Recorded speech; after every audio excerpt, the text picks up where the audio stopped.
رحیم ایک کویسچن یہ کیا تھا کہ اللہ تعالیٰ نے فرمایا کہ مہمان رحمت ہیں، تو بعض اوقات گھر میں مہمان آ جاتے ہیں اور ہمارے حالات اوپر نیچے ہوتے ہی رہتے ہیں، بعض اوقات تو ہمارے دل میں کوفت پیدا ہو جاتی ہے اور بعض اوقات دل میں تنگ دلی پیدا ہوتی ہے، بعض اوقات ان کے جانے کے بعد ہم ان پہ کچھ بیڈ کمنٹس بھی پاس کر دیتے ہیں، کوئی تنقید کر دیتے ہیں، تو کیا حکم شرع ہوگا؟ دیکھیں بہن، پہلی بات تو اچھی طرح یاد رکھیں کہ جب تک آپ کو کنفرم نہ ہو کوئی بھی بات اللہ اور اس کے رسول کی طرف منسوب نہ کریں، کیونکہ یہ جھوٹ منسوب، اگر وہ جھوٹی ہوئی تو جھوٹ منسوب کرنا لازم آئے گا۔ اور قرآن یہ کہتا ہے کہ اس سے بڑھ کر ظالم کون جو اللہ تعالیٰ کی طرف وہ بات منسوب کرے جو اس نے نہیں فرمائی۔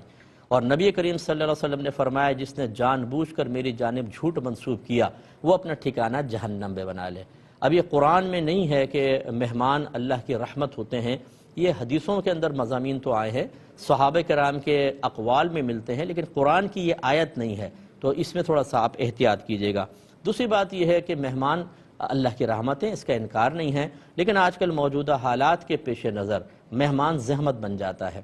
رحمت تو پہلے دور کے مہمان تھے کہ اگر آئے ہیں کچھ نہیں ہے، سامنے 2 کھجوریں بھی رکھ دی ہیں تو وہ ناراض نہیں ہوتے تھے۔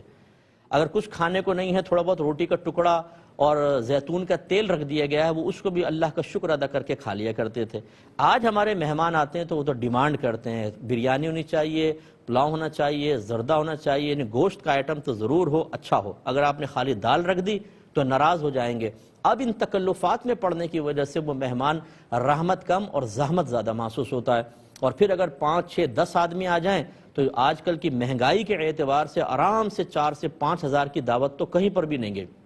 اور اگر ایسے مہمان آ جائیں کہ آنے کے بعد جانے کا نام لا لے، 2 دن، 3 دن، 4 دن، 5 دن ٹھہر جائیں تو بیچارہ غریب آدمی تو گیا کام سے، پورے مہینے کی تنخواہ اس کی شاید اسی میں لگ جائے گی۔ اس اعتبار سے اگر دل میں اس قسم کے مہمانوں کے بارے میں تھوڑی بہت تنگ دلی اور کوفت پیدا ہو جائے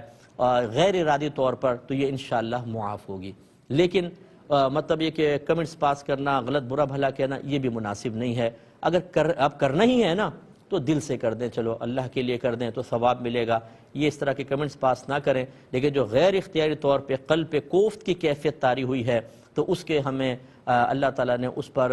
ہمیں مکلف نہیں بنایا کہ ہم اس کوفت کو ہی پیدا نہ ہونے دیں۔ لا یکلف اللہ نفسا الا وسعہا، اللہ تعالیٰ کسی جان کو اس کی ہمت سے زیادہ آزمائش میں مبتلا فرماتا ہی نہیں، یہ ہماری مطلب ہمت سے باہر ہے، تو اس پہ معاف ہوگا۔ لیکن جو بول رہے ہیں آپ، یہ تو آپ کی قدرت و اختیار میں ہے، غلط بولیں گے، مہمان آیا تھا آپ نے الٹا سیدھا بولا، اس پر ہو سکتا ہے کہ مطلب آپ کے ثواب میں کمی آئے یا آخرت میں آپ قابل گرفت بھی ہو سکتے ہیں، اس میں احتیاط کر لیں۔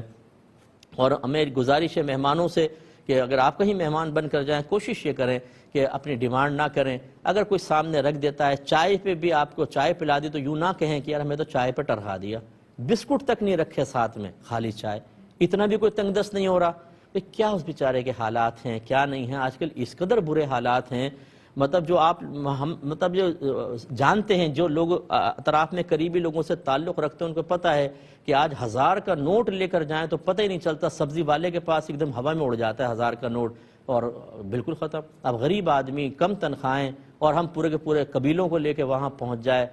6 بچے ہیں، میاں بیوی، 2 اور رشتہ دار آ گئے، 8، 10 پہنچ گئے تو گیا کام سے بیچارہ وہ تو، اس لیے تھوڑا سا خیال ہمیں بھی کرنا چاہیے۔ بھائی نے